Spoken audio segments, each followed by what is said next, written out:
우리 교회의 사명 한번 크게 외쳐보겠습니다. 하나님을, 사람을, 세상을. 그렇습니다. 우리가 외치는 구호 힘차게 외쳐봅시다. 우리는 하나님의 나라와 이 영광을 위하여 하나님이 이루시는 위대한 일에 도전한다. 아멘. 그렇습니다. 네, 이것이 우리 교회가 나아가는 방향이고 사명입니다. 지금 하신 것처럼 또 지난주에는 보니까 설교 시간에 또 이렇게 조용해지셨어요. 네, 다시 무슨 말씀인지 알죠?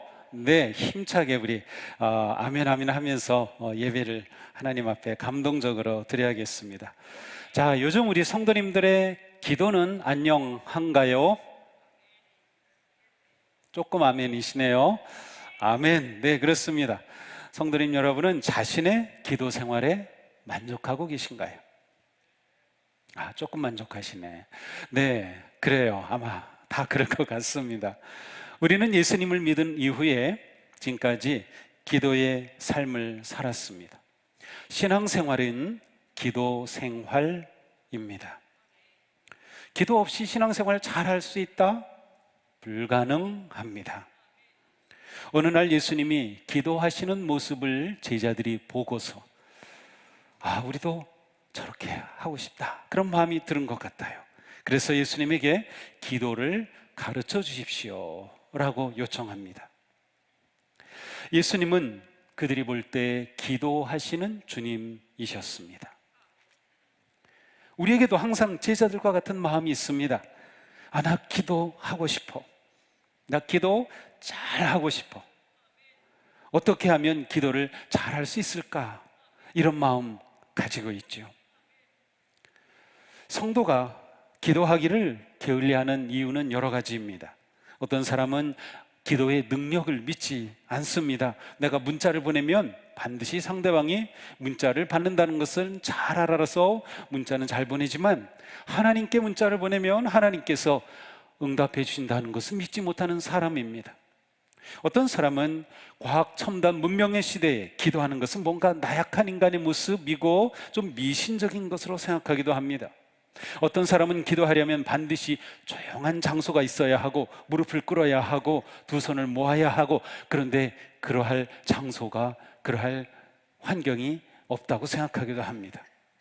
어떤 사람은 기도 너무 지루하고 딱딱하고 생동감이 없는 종교 의식처럼 생각합니다. 아마도 많은 사람들은 기도하지 않는 이유가 너무 바빠서일지도 모릅니다.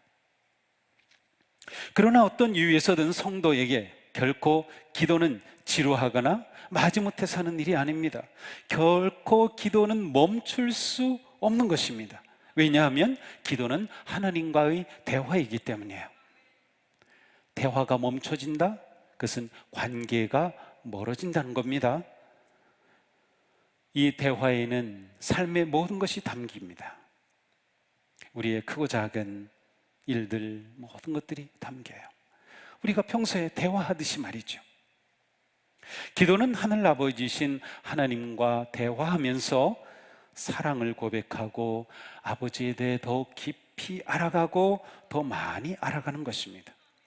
예수님은 제자들에게 기도를 가르쳐 주시면서 뭐라고 시작하십니까?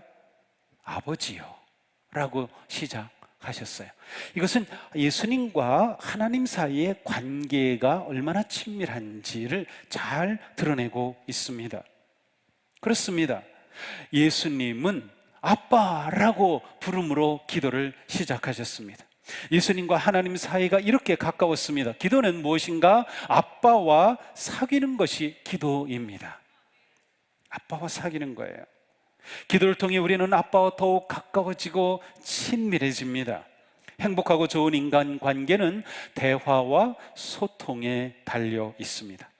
부부 사이에도, 가족 사이에도, 친구 사이에도 대화가 멈추면 관계는 멀어지고 불편해지고 어색해집니다. 대화야말로 서로의 관계를 계속해서 두텁게 해주는 매우 중요한 방법입니다. 친밀한 관계에서 대화는 일상적입니다. 그리고 지속적입니다. 그리고 자연스럽습니다. 삶의 기쁨과 행복은 바로 이러한 대화에서 옵니다. 하나님과의 관계도 마찬가지입니다.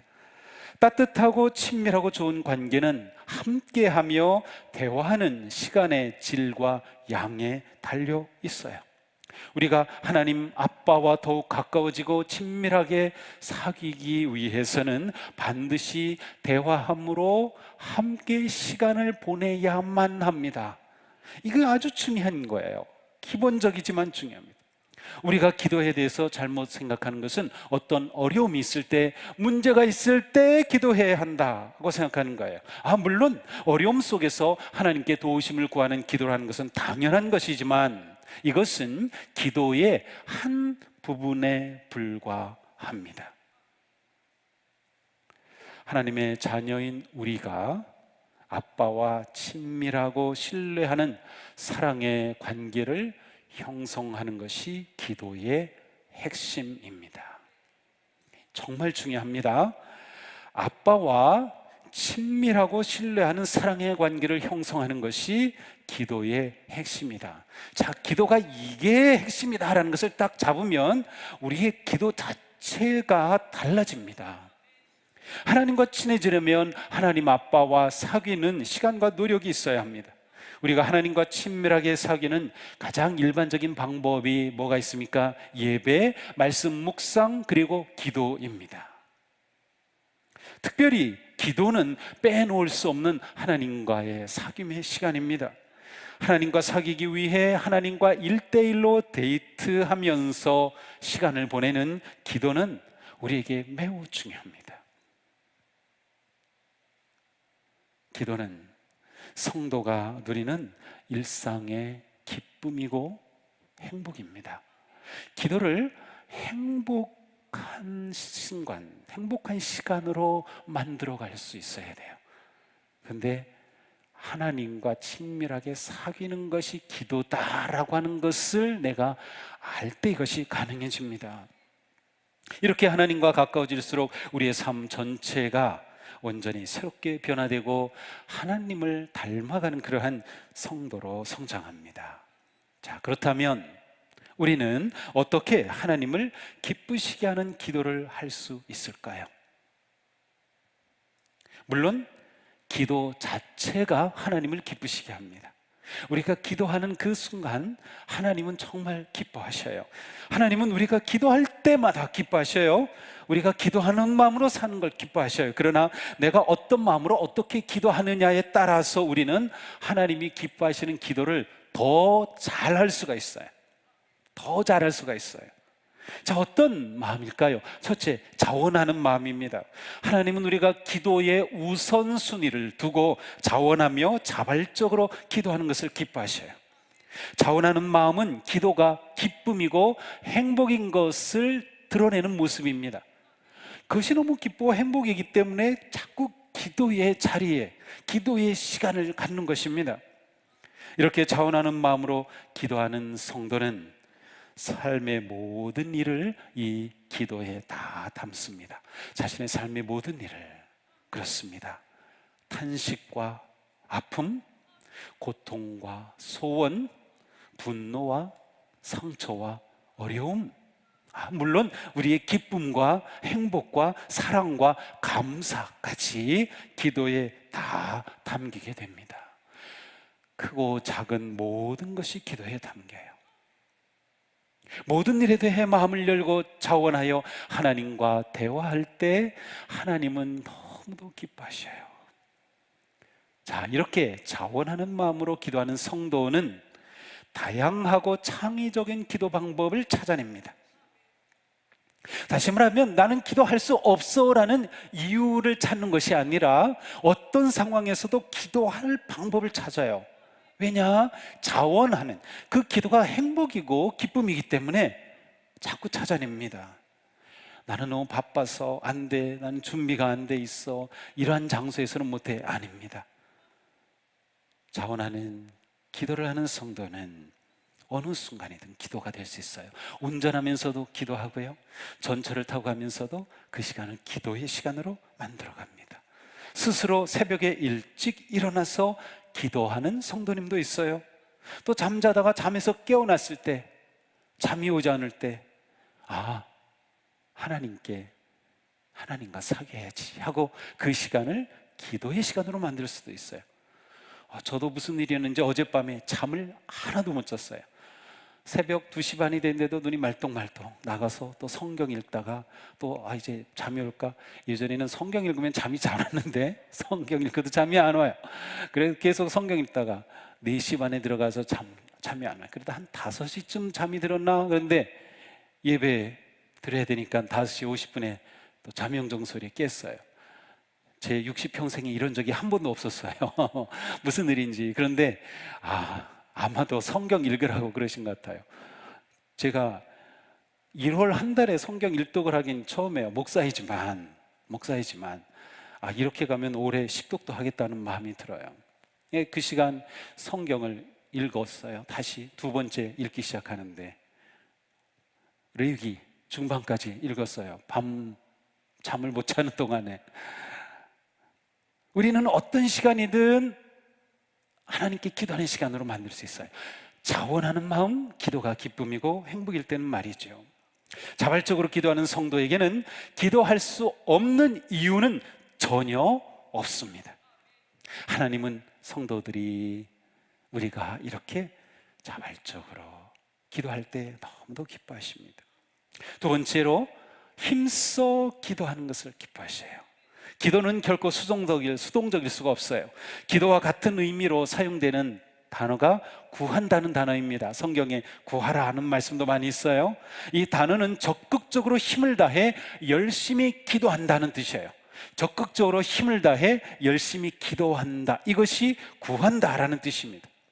우리는 구하지 않으면서 주님이 주실 것을 기대할 수 없어요. 야고보 사도는 말씀하죠. 여러분이 얻지 못하는 것은 구하지 않기 때문입니다. 다시 말하면 힘써 기도하지 않기 때문이라는 겁니다. 얼마나 안타깝습니까? 내가 구하면 얻을 수 있는 것인데 구하지 않아서 얻지 못했다면 너무도 안타까운 일입니다. 예수님은 말씀하셨어요. 함께 읽겠습니다.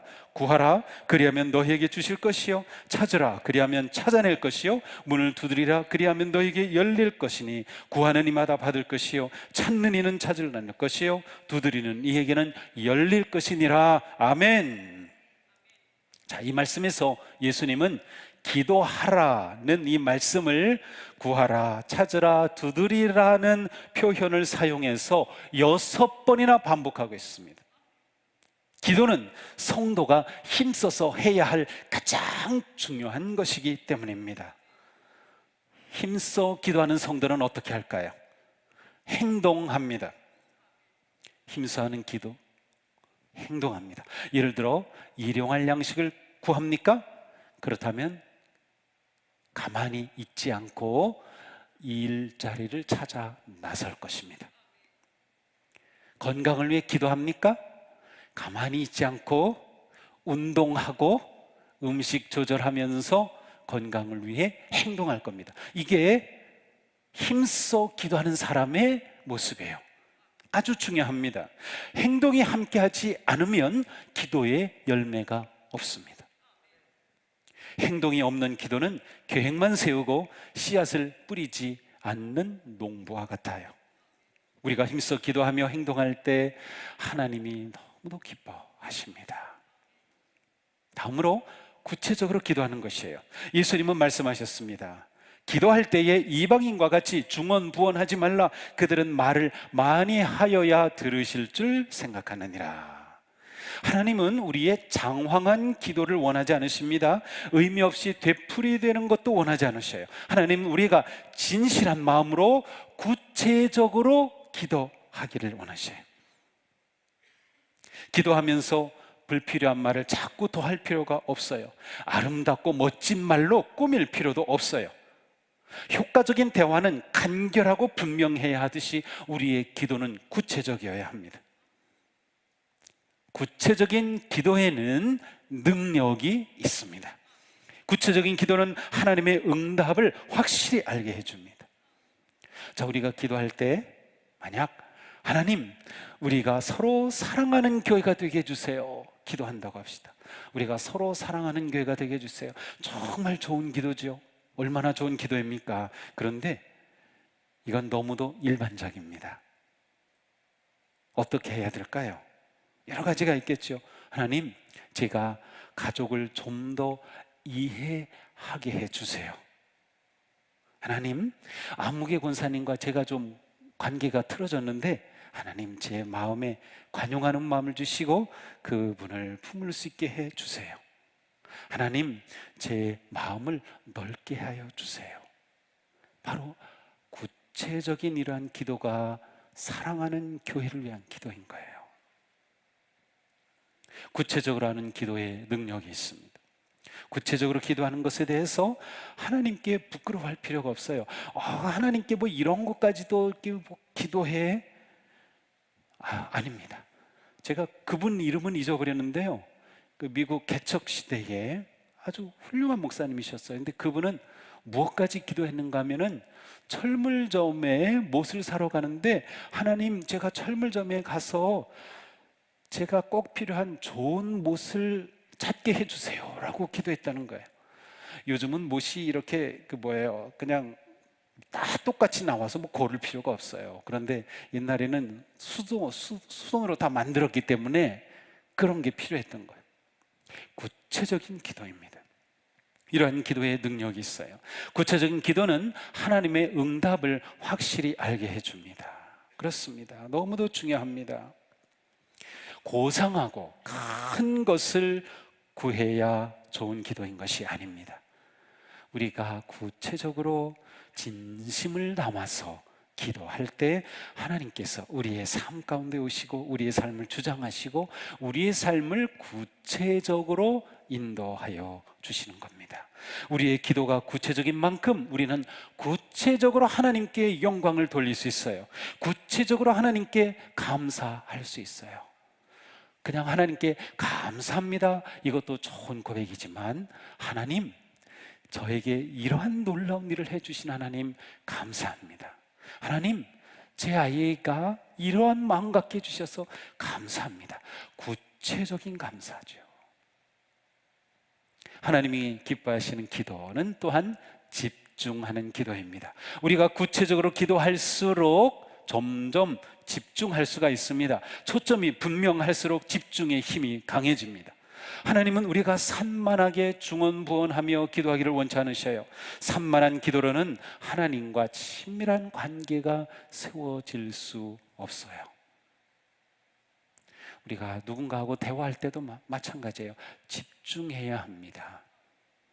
대화하면서 문자하고 그러면 대화가 안 되는 거예요. 집중하는 거예요. 우리는 기도할 때 우리의 초점을 온전히 하나님께 집중해야 합니다. 근데 우리의 집중을 방해하는 것들이 굉장히 많아요. 기도할 때 우리의 집중을 방해하는 것은 특별히 우리의 생각 가운데 들어오는 온갖 잡념입니다. 기도할 때 엉뚱한 생각이 떠오르기도 하고 엉뚱한 일이 떠오르기도 하고 상상하지도 못했던 것들이 자꾸 생각나기도 해요.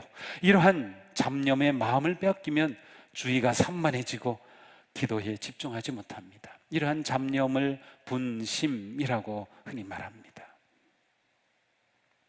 야고보 사도는 말씀하셨어요. 함께 읽겠습니다. 조금도 의심하지 말고 믿고 구해야 합니다. 의심하는 사람은 마치 바람에 밀려서 출렁이는 바다 물결과 같습니다. 그런 사람은 주님께로부터 아무것도 받을 생각을 하지 마십시오. 그는 두 마음을 품은 사람이요 그의 모든 행동에는 안정이 없습니다. 자, 야고보 사도는 두 마음을 품은 사람은 기도의 응답을 받지 못한다고 말씀하셔요. 두 마음이란 초점을 잃어버린 분심이며 초점을 놓치게 하는 의심과 잡념입니다. 우리가 집중하여 초점을 놓치지 않고 기도할 때 하나님이 기뻐하셔요. 특별히 우리 한국의 그리스도인들이 집중하기 위해 하는 대표적인 기도가 통성기도입니다. 통성기도할 때 잡념이 들어오던가요? 큰 소리로 함께 합심으로 기도할 때는 잡념이 들어올 틈이 거의 없어요. 조용히 기도할 때 잡념이 많이 들어와요. 물론 조용한 기도가 안 좋다는 뜻이 아니에요. 묵상기도, 침묵기도 아주 중요한 기도입니다. 그러나 사람에 따라서는 집중하는 기도를 하기 위해서 자기만의 기도 방법을 찾아가는 것도 매우 중요한 것입니다. 자, 우리가 이렇게 많은 것들을 기도해요. 그런데 아주 중요한 것이 있어요. 그것은 하나님의 뜻을 구하는 기도입니다. 우리가 기도하면서 놓치기 쉬운 게 바로 이것이에요. 우리가 열심히 기도하고 기쁨으로 기도하고 구체적으로 집중하며 기도해도 자칫하면 하나님의 뜻을 놓치기 쉽습니다. 예수님이 가르쳐 주신 기도는 뭐였습니까? 아버지의 나라가 임하기를 기도하라고 하셨어요. 하나님 아버지의 나라는 곧 하나님의 큰 뜻입니다. 로마서 8장 27절에 성령님은 하나님의 뜻대로 성도를 위하여 간구하신다라고 했어요. 하나님의 뜻대로 성령님이 우리를 위해 기도하시는데 하나님의 뜻대로 하신다는 말씀이에요. 예수님도 이렇게 말씀하셨어요. 너희가 내 안에 거하고 내 말이 너희 안에 거하면 무엇이든지 원하는 대로 구하라 그리하면 이루리라. 아멘. 자, 그런데 우리는 보통 이 뒤에만 자꾸 봐요. 원하는 대로 구하라. 무엇이든 원하는 대로. 내가 원하는 거 자꾸 구하려고 했는데 그 앞에 말씀이 더 중요합니다. 너희가 내 안에 거하고 내 말이 너희 안에 거하면 조건이에요. 그때 원하는 대로 구하면 이루어 주신다는 말씀이에요. 무슨 뜻입니까? 우리가 주님 안에 거하고 주님의 말씀이 우리 안에 거하면 우리는 하나님의 뜻을 분별하게 되고 하나님의 뜻을 따라 기도하게 되며 주님의 뜻을 따라 구하는 기도는 무엇이든 이루어 주신다는 겁니다. 하나님은 하나님의 뜻을 따라 기도할 때 아주 기뻐하십니다. 그러므로 우리는 기도할 때마다 자신의 기도가 하나님이 기뻐하시는 기도인지 물어봐야 합니다. 나의 기도는 이기적인 기도가 아닐까? 나의 기도는 탐욕에서 나온 기도가 아닐까? 나의 기도는 하나님의 말씀과 어긋남이 없는 기도인가? 나의 기도는 하나님의 뜻을 구하며 하나님의 나라를 위한 기도인가? 나의 기도는 교회와 사회와 다른 사람을 위하고 축복하는 기도인가? 우리는 기도할 때 또한 이러한 물음을 스스로 해봐야 합니다. 자, 우리의 기도는 멈추지 않아야 합니다. 우리의 기도는 계속되어야 합니다. 계속해서 구하고 계속해서 찾고 계속해서 두드려야 합니다. 한번 문을 두드리고 돌아서지 마십시오. 기도가 계속될 때 놀라운 일이 일어납니다. 기도를 계속하면서 하나님의 뜻이 더욱더 분명하게 드러납니다. 이렇게 기도를 계속하다 보면 내 기도의 제목도 바뀌고 기도 내용도 바뀌는 것을 경험할 수 있어요. 기도를 계속할 때 기도의 열매를 거두게 됩니다. 기도의 진정한 열매 중에 가장 중요한 것은 기도하는 나 자신이 변화되는 겁니다. 너무도 중요한 거예요. 그래서 우리는 예수님을 닮아가고 거룩한 성품을 세워가게 되는 거죠. 사도 바울, 기도의 사도였어요. 사도 바울은 자신의 육체의 가시를 없애달라고 주님께 3번이나 기도하였어요. 딱 3-4번일까요? 아니요. 그가 할 수 있는 충분한 온전한 기도하였다는 뜻입니다. 그런데 하나님께서 바울의 이 기도를 들어주셨나요? 아니요.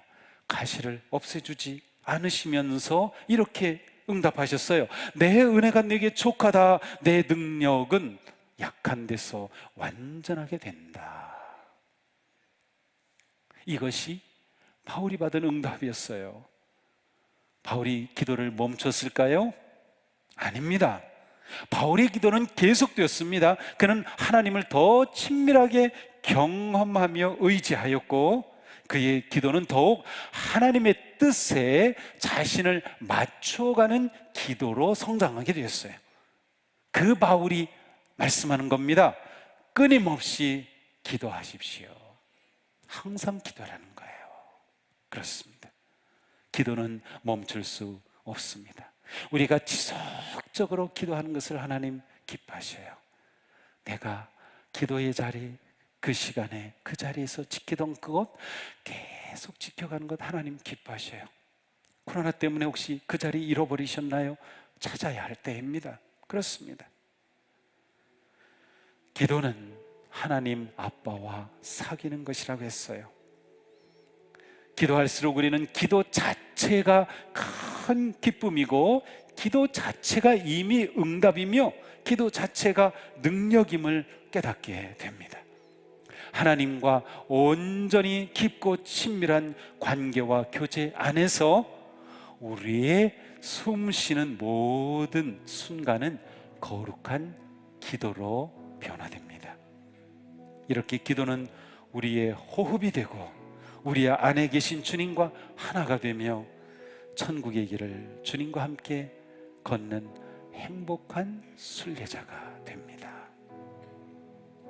그러니 우리 기도 안 할 수가 없죠. 하나님이 기뻐하시는 교회는 어떤 교회일까요? 그렇습니다. 모든 성도가 하나님의 뜻을 구하며 기도하는 교회입니다. 곳곳에서 기도하고, 모든 시간에 기도하고, 서로를 위해 기도하고, 교회를 위해 기도하고, 나라를 위해 기도하고, 열방을 위해 기도하는 중보 기도의 소리가 멈추지 않는 교회, 하나님이 기뻐하시는 교회입니다. 우리 기도하는 교회가 됩시다. 말씀의 부흥이 일어나고 있습니다. 이제는 말씀과 함께 기도의 부흥이 일어날 때입니다. 우리 모두 하나님이 기뻐하시는 기도의 사람이 되어서 하나님 아빠와 깊고 친밀함을 누리는 행복한 성도가 되기를 주님의 이름으로 축복합니다. 기도합시다. 주님, 저희들이 주님을 믿고 따르는 삶은 곧 기도의 삶임을 다시금 깨닫습니다. 주님, 저의 기도가 정말 하나님이 기뻐하시는 기도인지 생각해 봅니다. 저희 기도가 하나님의 뜻을 구하는 기도인지 돌이켜 봅니다. 주님, 저에게 기도의 불꽃을 붙여주시고, 기도의 불이 타오르게 하시고, 기도의 열정이 타오르게 하여 주시옵소서. 우리의 기도가 하나님 기뻐하시는 기도로 성장해 가게 해 주시옵소서. 하나님을 구하고 찾고 의지하고 바라며 하나님의 뜻을 구하며 하나님과 친밀하고 깊은 행복한 관계를 경험하는 저희들의 기도가 되게 하여 주옵소서. 우리 교회가 기도하는 교회가 되게 하여 주옵소서. 모든 성도들이 기도하는 교회가 되게 하여 주시옵소서. 이곳저곳에서 이 시간 저 시간 모든 시간마다 중보 기도의 소리가 하나님께 올려지는 교회가 되게 하여 주시옵소서. 우리는 기도로서 코로나 위기와 모든 어려움을 이겨내며, 기도로서 승리의 삶을 향해, 기도로서 어떤 상황에서도 감사와 기쁨을 잃지 않고 나아가는 복된 성도로 삼아 주시옵소서. 예수님 이름으로 기도합니다. 아멘.